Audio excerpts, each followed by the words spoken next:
नमस्कार दोस्तों, आज के हमारे इस वीडियो में हम आपके लिए देव उठनी एकादशी की प्राचीन कथा लेकर आए हैं। एक समय की बात है, किसी नगर में एक राजा था। उसके राज्य में प्रजा बहुत सुखी थी। एकादशी के दिन उसके राज्य में कोई भी अन्न ग्रहण नहीं करता था और ना ही अन्न को बेचता था। सभी लोग फलाहार करते थे। एक बार भगवान श्री हरि ने राजा की परीक्षा लेनी चाहिए। तब भगवान श्री हरि एक सुंदर स्त्री का रूप धारण करके सड़क पर बैठ गए। जब राजा वहां से गुजरा तो उसने उस स्त्री को देखा। उसकी सुंदरता को देखकर राजा चकित रह गया। राजा ने उससे पूछा, हे सुंदरी, तुम कौन हो और इस तरह यहाँ बीच रास्ते में क्यों बैठी हो?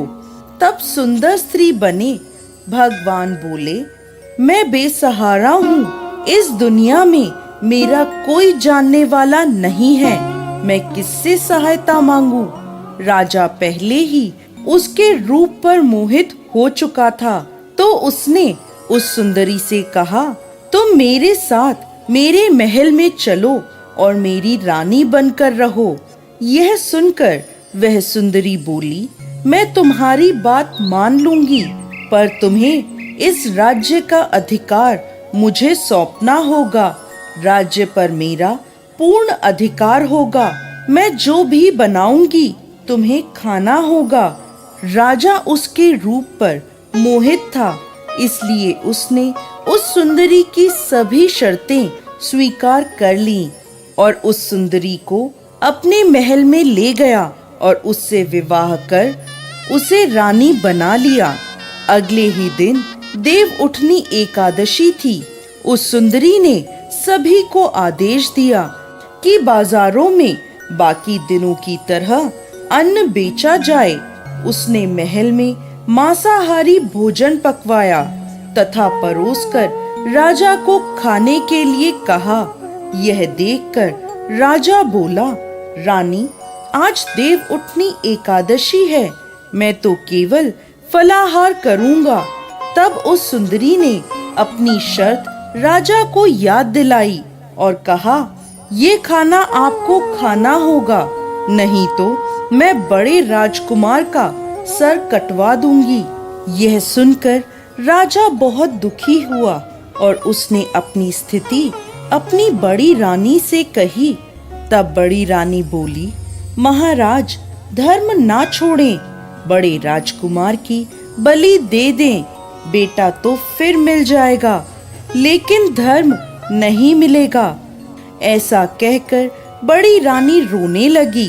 तभी बड़ा राजकुमार वहां आ गया।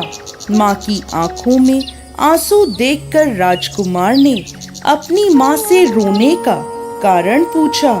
तब बड़ी रानी ने राजकुमार को सारी बात बता दी। इस पर राजकुमार बोला, मैं सिर कटवाने के लिए तैयार हूँ। पिताजी के धर्म की रक्षा जरूर होगी। राजा दुखी मन से राजकुमार का सिर देने के लिए तैयार हो गया। तब उस सुंदर स्त्री के रूप में भगवान विष्णु ने प्रकट होकर असली बात बताई और कहा, हे राजन, तुम इस कठिन परीक्षा में उत्तीर्ण हुए हो। भगवान ने प्रसन्न मन से राजा को वर मांगने के लिए कहा। तब राजा बोला, हे प्रभु, हमारे पास आपका दिया सब कुछ है। आप हम पर अपना आशीर्वाद बनाए रखें और हमारा उद्धार करें। उसी समय वहां एक विमान उतरा। राजा ने बड़े राजकुमार को राज्य सौंप दिया और विमान में बैठकर परम धाम को चला गया। हे भगवान विष्णु, जैसे आपने राजा का उद्धार किया, उसी प्रकार इस कथा को सुनने वाले, पढ़ने वाले, हुंकारा भरने वाले सभी पर कृपा करना। जय श्री हरि विष्णु।